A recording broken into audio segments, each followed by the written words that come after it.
Hello, everybody. Welcome back to Ask TJ About Marketing. I'm your host, Terry Johnson from Terry Johnson Online. And I'm here today to talk about a topic that concerns marketing because it's Ask TJ About Marketing. So I'm here to talk about all the marketing questions you may have, concerns, things you may need to know. And this is the place where we're going to discuss it. So let's get into it.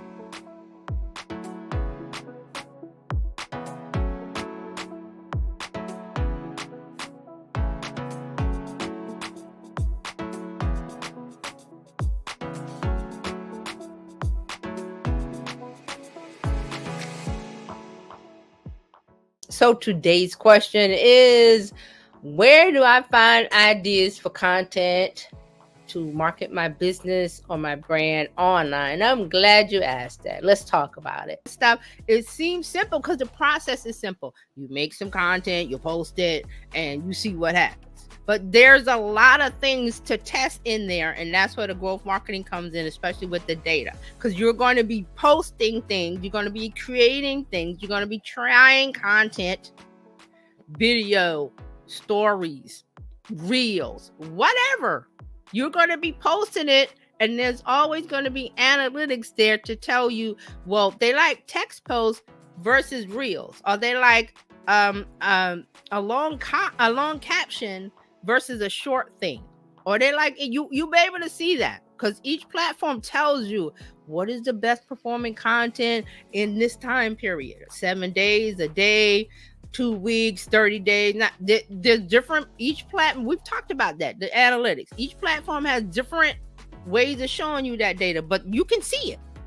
You use that to say, oh, my audience likes this, so let me create more of it and keep testing to see if they like it.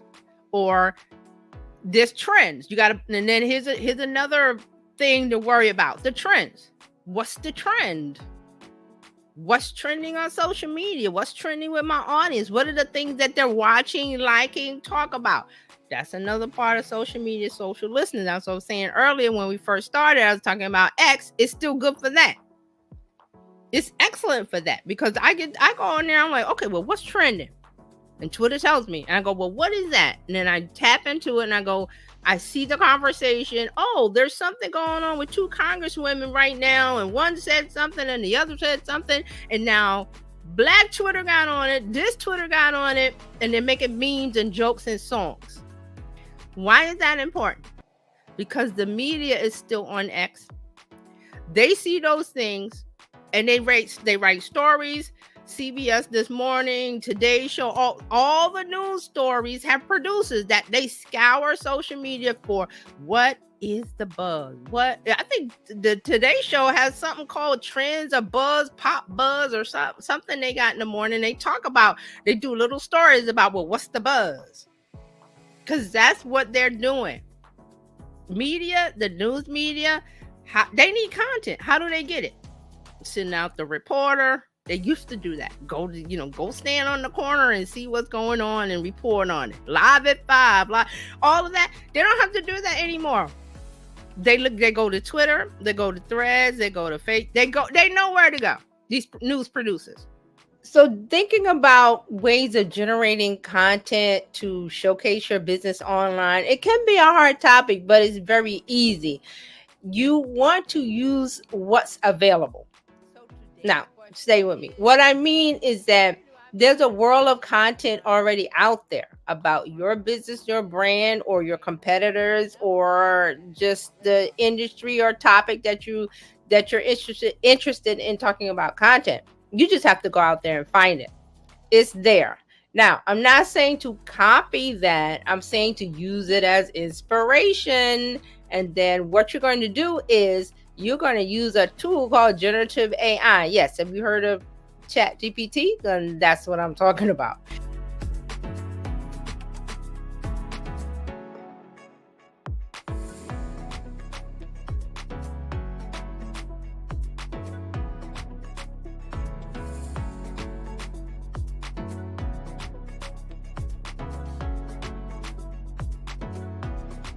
Okay, so this is TechCrunch, Chat GPT, everything you need to know about the AI powered chatbot. So we've been talking, about Chat GPT since November 22 is officially a year. November 30th, 2022. ChatGPT first launched to the public as OpenAI released 3.5. So they didn't even start with ChatGPT 1. They just went, that's how many things were going on in the background that they got to level 3.5 and they made it public. So that's what it was, that it went public and it was open for the public, for us beta users to use it, because they had been secretly working with this behind the scene. OpenAI is the company that puts it out. And they put it out on this day, and people would, it was like electricity. The electricity switch came on. Thomas Edison did his thing, and boom.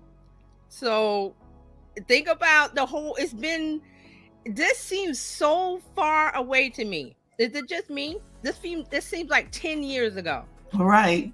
It does. Doesn't it? It does seem like, okay. And I guess because there's been so many changes. Can we call? Can you tell I can't talk? It's been so much that I'm overwhelmed. People in tech are overwhelmed. So you can, we'll talk about a couple of things that they, so in February 1st, 2023, this year, they opened Chat GTP Plus, because it was free before, because it was beta. It's still in kind of beta. They're not saying that, but it's still in beta.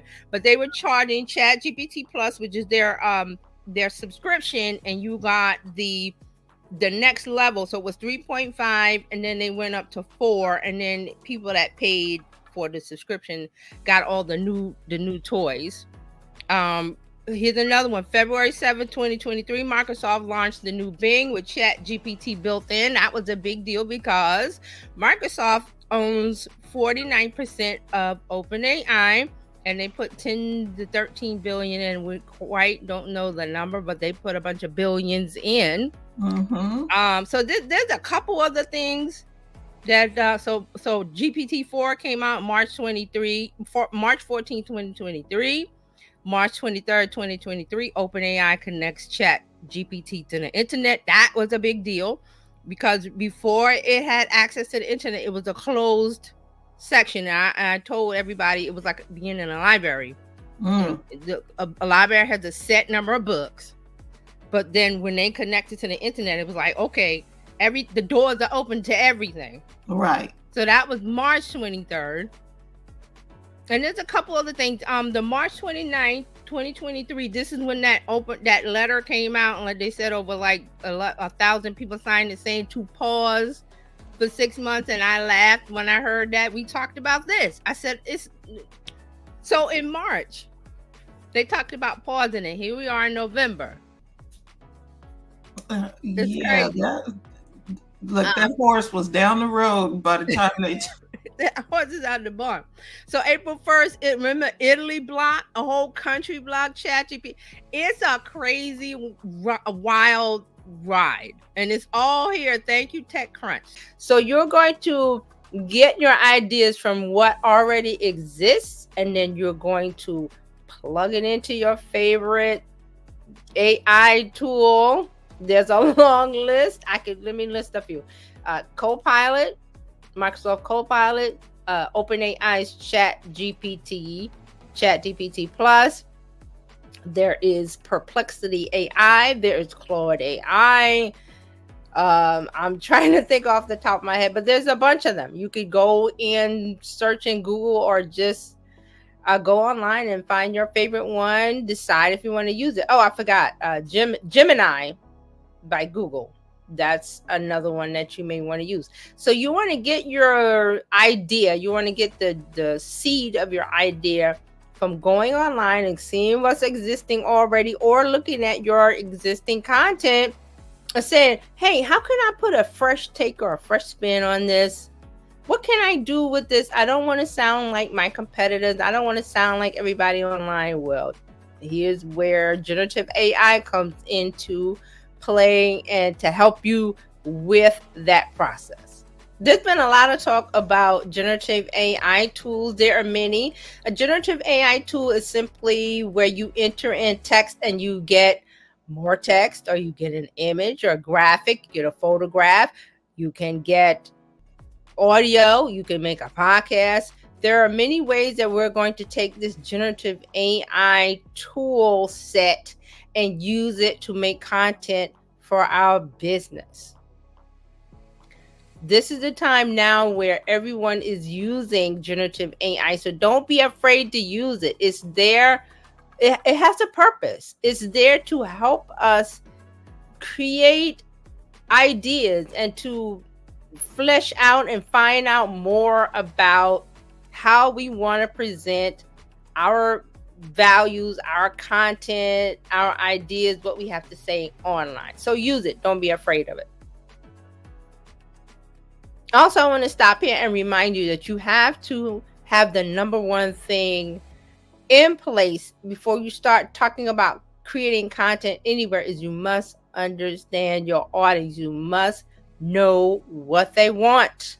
You must know how they want it. What are the things that they're discussing? What are the things that are keeping them up at night, that worries them, that they're worried about? What they're thinking about, what they may think about. All of these things you can find out online by doing a little bit of digging and a little bit of research. Now, this is the hard part, that you're going to have to spend time digging and looking online. And you don't have to go everywhere. Just go to the major places. Twitter. It's not Twitter anymore. It's X. Instagram, Facebook. Type in some keywords, type in some search terms, and see what you get, and just start digging. That's going to be your place. You got to make that first hole somewhere, and it's going to be on social media, because more than likely what you're talking about or the people you want to reach is already online, and they're already having conversations about the topic or idea that you want to talk about. Another way to generate content ideas is to look at what the trends are. That means news, pop culture, current trends, current items, what people are talking about online and offline. Do a little digging. You're going to have to get your shovel and just dig in and just get in there and see what the conversation is about. And there's plenty of places to do that. Now, if you can't find any information out about, news or about your industry or the topic you want to talk about, you can find a place to go to. And you can try Amazon. Yes, I know you're like, well, Amazon is for shopping. Well, everybody's there shopping. Everybody there is buying products. Everybody's leaving their 2 cents, their comments. That's a place where you want to go and see what's happening, what's going on, what's the buzz, what are they talking about. So you use social media, you can use shopping sites. You want to go where the idea behind this is you want to go where the conversation is happening, wherever it may be. It may be blogs, it may be forums, it could be anywhere. You got to do a little digging, a little research, a little hard work of breaking the ground before you find the goal that you're digging for, that you're looking for. Also, I want to mention there are some tools that you can use. Well, one is the big G. I call it the big G, Google Trends. Start digging in there. There are a lot of different tools that you can aggregate what is called RSS aggregators. They will go and bring the information to you. All you have to do is set it up with some RSS feeds or just plug in some websites, and it will, this tool, Feedly is one that I'm thinking of offhand, but there are lots of others. And this one tool, you'll plug in the websites that you want to keep up with, the news, the trends, blogs, whatever. As long as it's a website, a URL, you plug that in, and whenever you go into the app, it's going to bring you the latest news from that website, or the latest articles, the latest information. So you may want to look into these tools. Google is one. Feedly is the one I just mentioned. And there are others. There are lots of others. So you want to use a tool that's going to go out and do the work for you. That's going to make it easier, because you don't have a lot of time to go and search for everything all the time. So just make sure you make a list of those websites that are talking about the trends, the news, the ideas, the things that your customers, your ideal audience is talking about, and just go there and just keep your eyes open. Another place to come up with content is to follow influencers. Yes, there are influencers in your niche, in your industry, in your business. Find out who they are, and then guess what? You just follow them. See what they're talking about, because more than likely the influencer that you're looking at, they're going to already be on top of what's new, what's happening, what needs to be talked about, what your audience might be interested in, and you're going to get content. You're going to get content ideas from them. Another place to get content ideas is to think seasonal. Yes, seasonal, seasons, spring, summer, winter, fall. There's always different things happening during each season within a business or an industry that it will get attention for that period of time, but it's a way for you to make content that you're going to attract someone that may not know about your business or your brand before, because you're making content that they're attracted to. Remember, that's the number one thing. You want to make content. You want to put out value, ideas, information that's going to attract a person that you want to attract. You want to grab their eyeballs with attractive, engaging, valuable content. It always has to provide value. So you might want to look at seasonal things, seasonal trends, or just pay attention to what's going on depending on the time of the year. So I hope these ideas help you when you're thinking about content. Where do I get ideas from? I'm stuck. I don't know what to talk about. I don't know what to post about. I just don't know. So there are a lot of places to go to, a lot of things to look at, a lot of tools, and it can be overwhelming. Don't let it overwhelm you. Just pick one or two places, one or two tools that you feel comfortable with, and you feel like you can handle it, and just stick with that. The rest will come. You don't need to know everything that's going on at all times. FOMO, forget about it. You're going to miss some things, but as long as you do the things that I just mentioned, you're going to be able to stay on top of the major items, the major news stories, the major trends, the major things that are happening in your industry or your niche. And that's all you can do. What you don't cover or find, don't worry about it. Let it go. Just make sure that you're doing what I said, that you're hitting the mark with your target audience, that you're getting their attention. That's the only thing that matters. You don't have to know the latest and greatest thing that's happening online and social media. Hey, I can't cover it all, and I don't want to cover it all. But I use the tools that I have. I know I have a system where I'm going to catch the major stories, the major items, the major news things. Then I can bring that to my audience and make sure that they're staying up to date on what they need to know, especially around social media, content marketing, email, all of those things that we talk about on this channel. So don't worry too much about trying to catch it all. You don't want to catch every fish in the ocean. You just want to get enough so that you can eat and you're satisfied. So let's think about those things that I just talked about. If you have any questions, let me know. Find me online, TerryJohnsonOnline.com. I'm on all the social media platforms, Terry Johnson Online. And if you have any questions, any concerns, anything that's not clear, or you need more help, just reach out to me, TerryJohnsonOnline.com. I will see you next time.